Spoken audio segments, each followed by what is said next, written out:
Allah adalah kasih.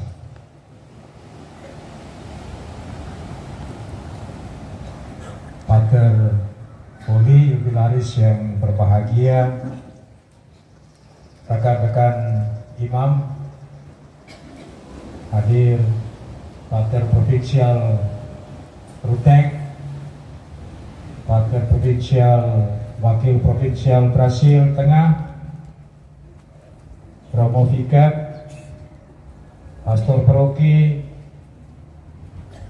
para pastor, sahabat-sahabat, para misionaris dari Brasil, dari Kongo, dari Filipina, biarawan-biarawati,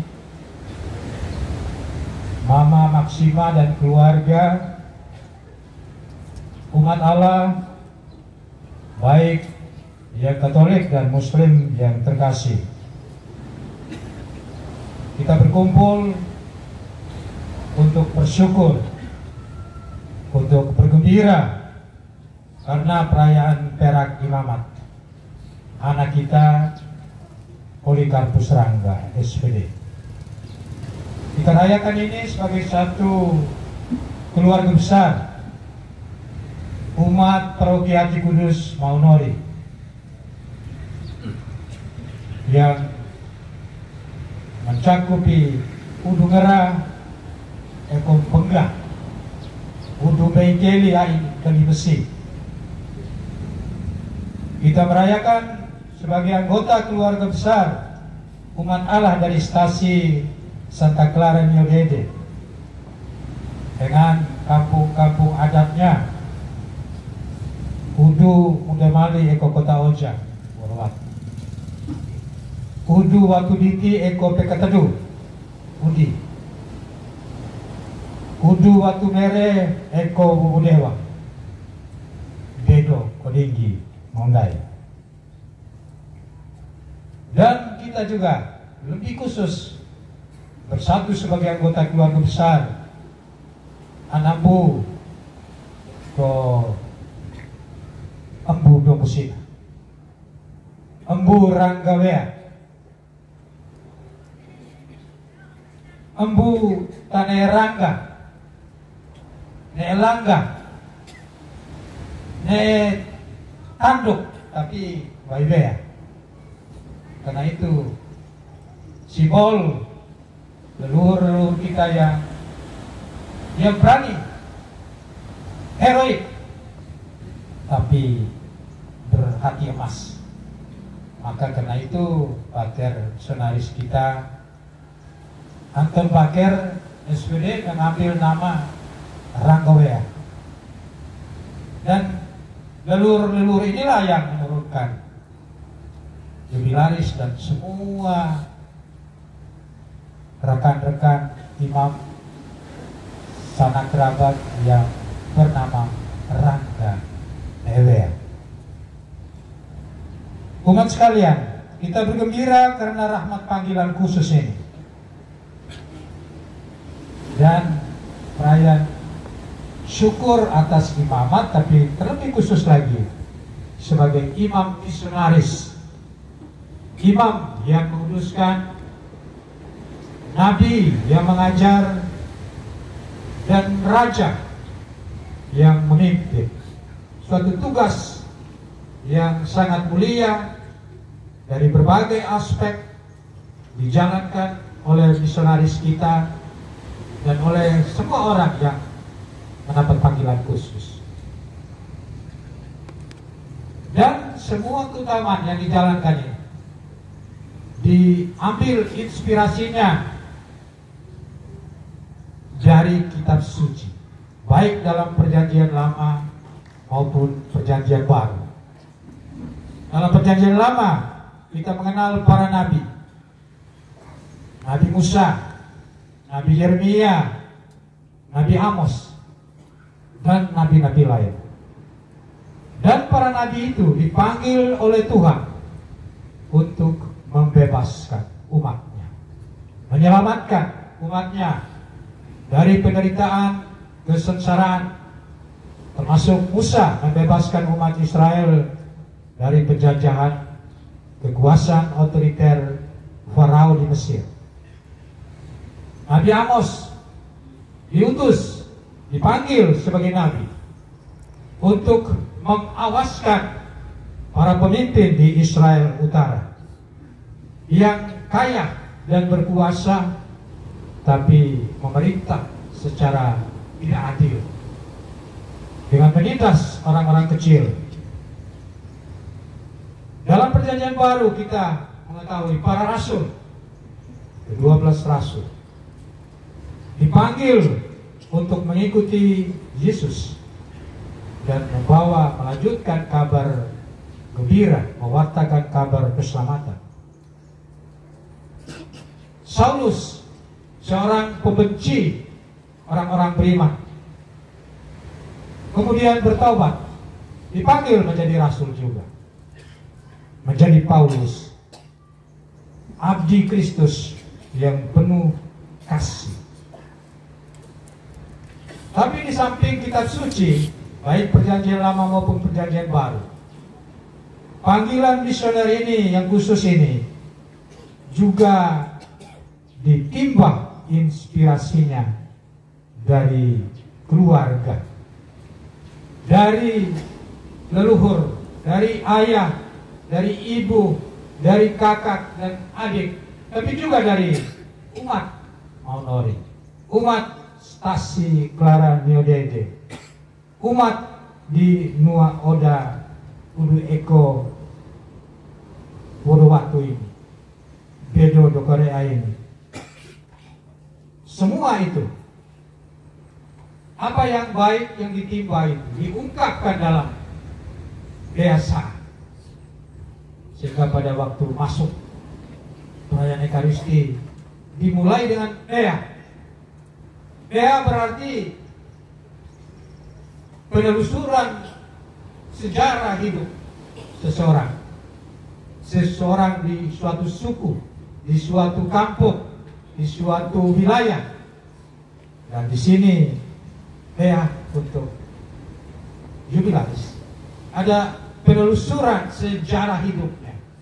Dan Sa yang ada menyebut nama dari orang-orang yang berjasa dalam hidupnya sebagai seorang teman, mulai dengan leluhur, dengan orang tua, dengan para misionaris yang berjasa dalam membina, mengembangkan panggilan.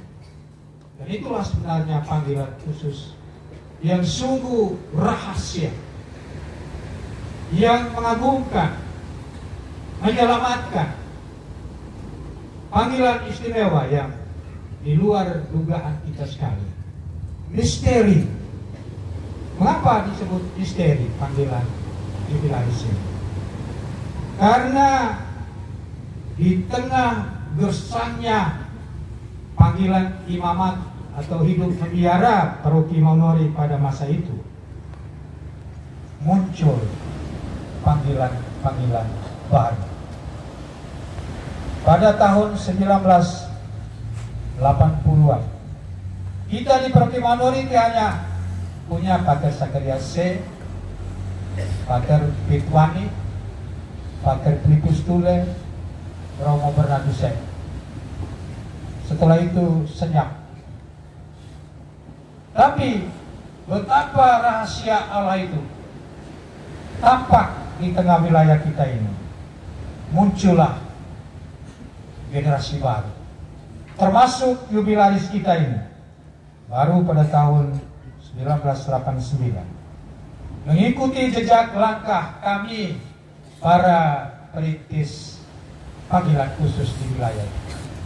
Dan kita kenal sebagai Kamba Sakti, kerbau yang mengajak binatang-binatang lain untuk ikut sebagai misionaris, sebagai suster, sebagai bruder.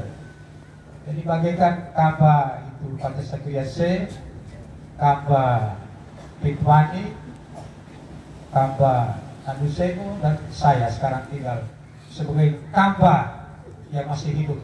Dan yang lain-lain itu adalah sapi-sapi mengikut jejak langkah kami. Oleh karena itu saya dipercaya, diminta sebenarnya oleh Mama Maksima sendiri. Amin. Kau tak sulung yang ada di rumah ini sebagai imam. Kau tak kendamu dosa, kaimu dipet. Bahasa kita.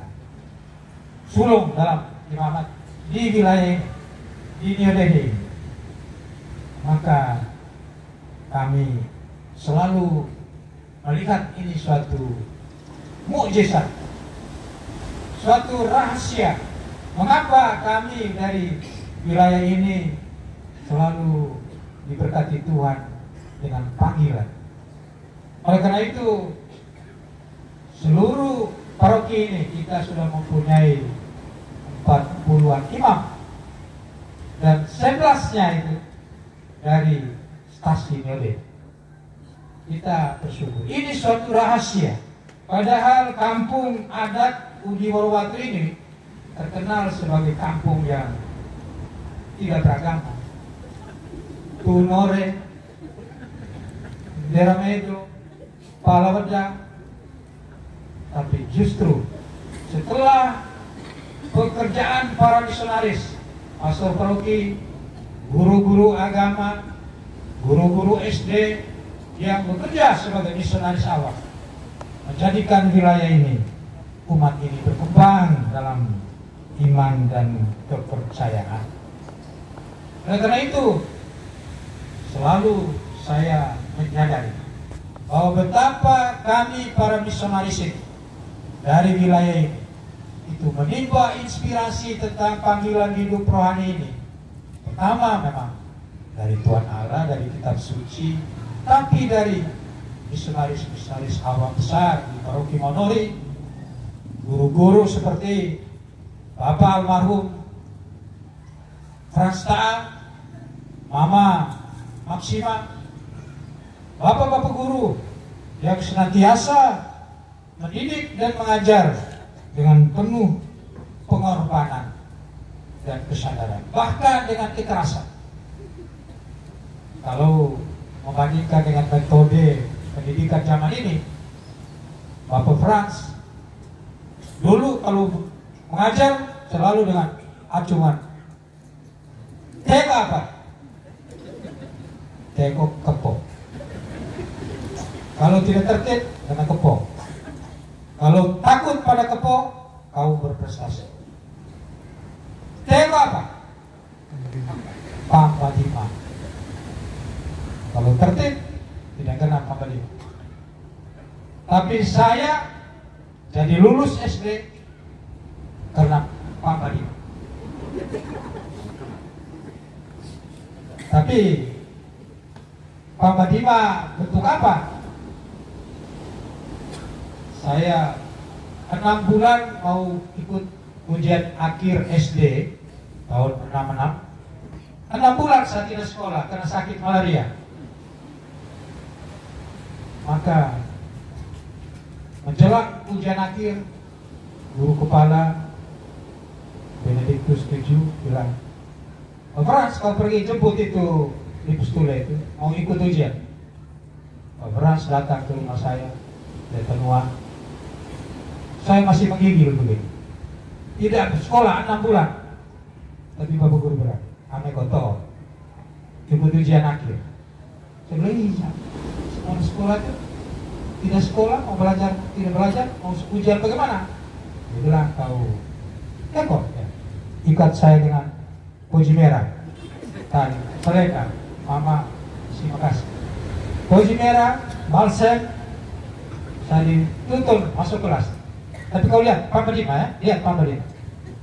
Nah, ternyata di Pampadima itu ditulis soal-soal yang jawaban-jawaban yang saya sudah tahu, 3 tahun. Tiap kali ya, pengawas ya. Ini di Pampadima ini ada jawaban-jawaban di mana saya tidak tahu. Saya tulis. Saya lulus karena Pampadima. Yang lain kalau kena Pampadima banyak yang lari tidak mau sekolah. Nah, inilah jasa para guru, para misionaris awam. Dan karena itulah betapa rahasia panggilan khusus kami yang duduk di depan ini, dan khususnya kami di stasi Santa Clara New Delhi. Karena itu kami mampu dikirim menjadi misionaris. Syukurlah Pater Poli menjadi misionaris yang jauh di Filipina 2 tahun sebagai frater, dan bekerja di antara orang-orang miskin. Smoky Mountain.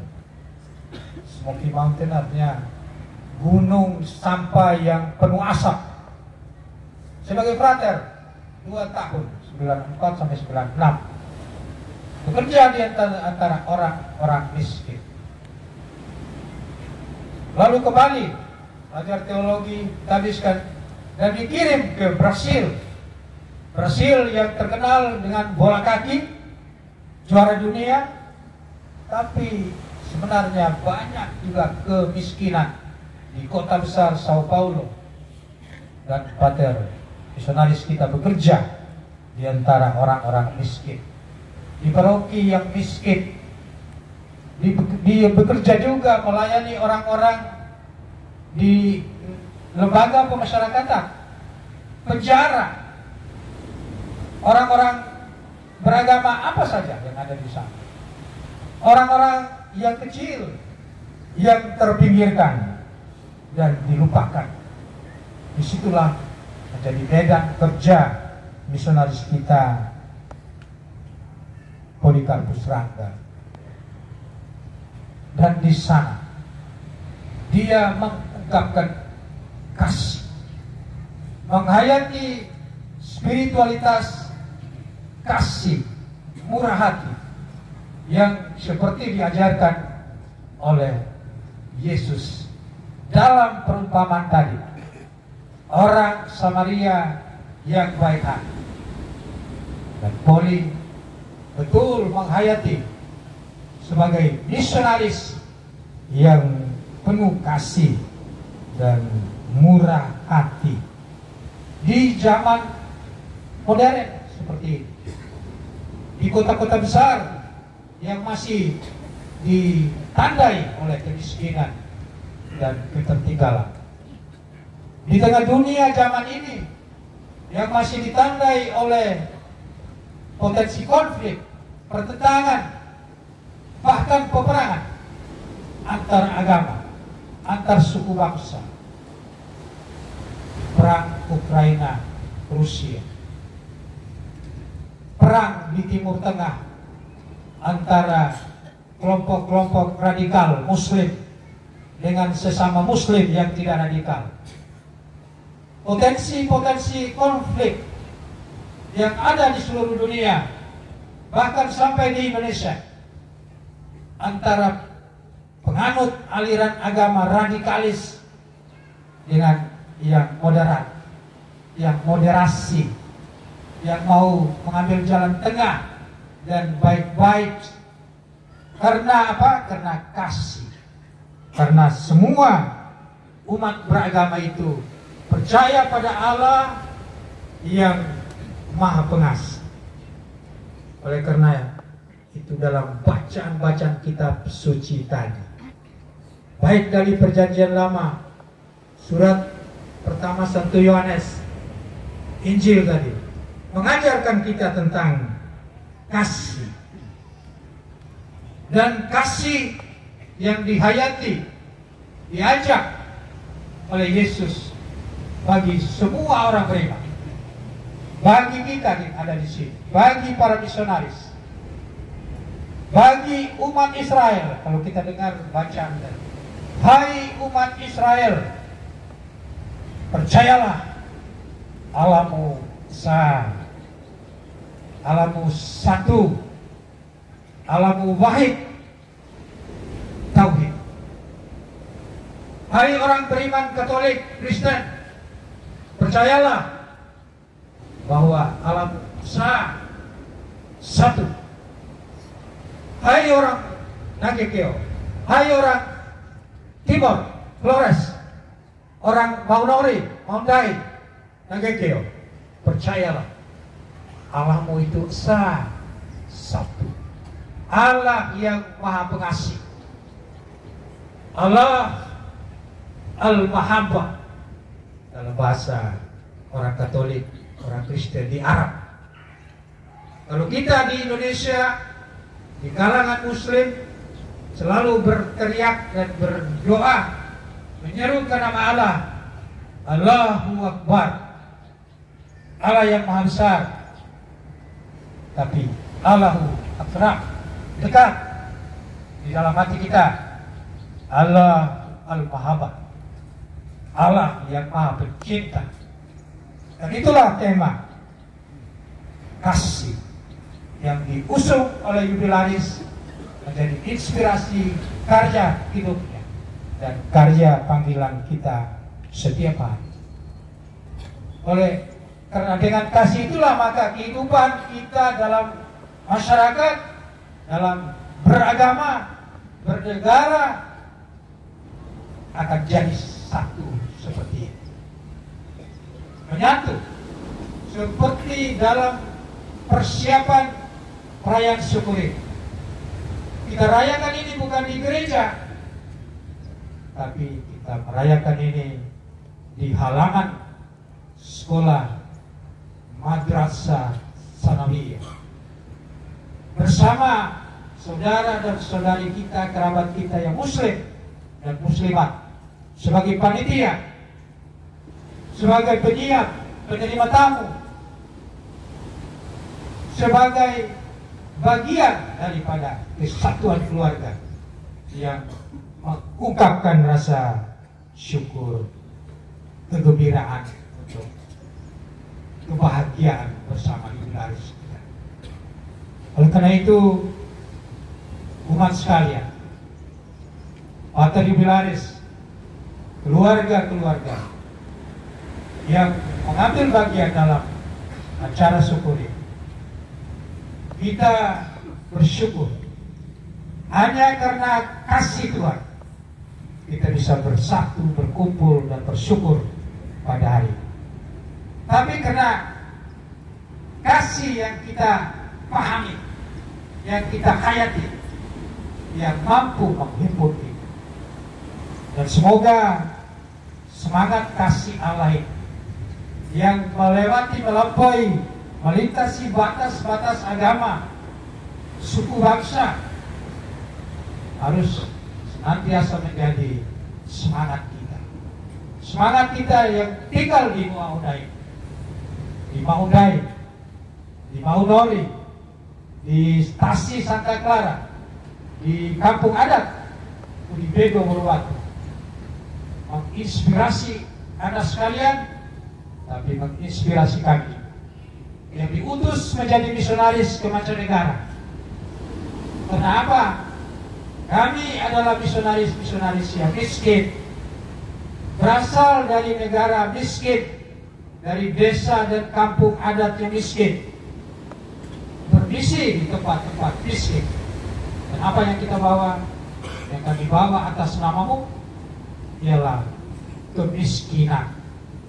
Semangat berpartisipasi dan berbagi dengan orang miskin, dengan kekayaan nilai-nilai budaya kita, nilai-nilai agama. Oleh karena itu, pada kesempatan yang sangat istimewa ini, saya sebagai misionaris sulung di tempat ini, dari tempat ini, menyampaikan propisiat untuk misionaris Jubilaris Polikarpus. Karena ketika kamu menjadi misionaris di negeri asing, kamu adalah duta-duta bangsa Indonesia. Misionaris bangsa Indonesia, misionaris Maunori, misionaris Nagekeo, misionaris Keuskupan Agung yang tidak membawa kekayaan berupa harta, uang, duniawi, tapi kekayaan rohani dari kemiskinan. Bahwa wartakanlah bahwa Indonesia, bahwa Flores, Sumba, Timor, bahwa Nagekeo, Keuskupan Agung Ede, kita kaya dengan agama-agama yang percaya kepada Allah yang Maha Pengasih dan yang senantiasa menginspirasi kita untuk saling mengasihi. Semoga Tuhan memberkati kita dan memberkati Wilayas.